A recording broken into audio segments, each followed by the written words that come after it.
Did you know that Carbonado diamond is the rarest and strongest type of diamond in the world? But how can you tell if the one you have is real or fake?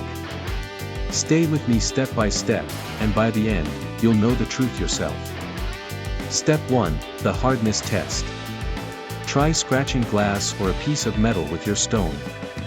If it leaves a clear scratch without being damaged, that's the first sign it's a real Carbonado diamond. Step 2, the reflection test. Place the stone under your phone's light and observe how it reflects.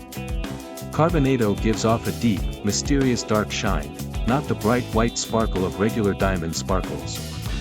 Step 3, the density test.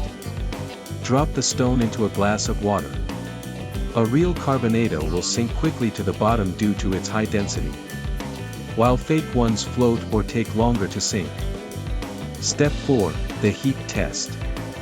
Hold the stone close to a lighter flame for a few seconds, then drop it into water. A genuine Carbonado won't be affected at all, while fake stones may crack or change color.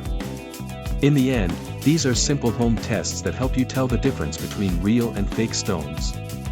But if you want to be 100% sure, it's best to get it tested by a professional laboratory. And if you're passionate about rare gemstones and Carbonado diamonds, subscribe to the channel now. Because the best is yet to come, field trips, real experiments, and secrets only a few people know. Don't forget to hit like, share this video with your friends who love gemstones. And let everyone discover the true power and beauty of real Carbonado.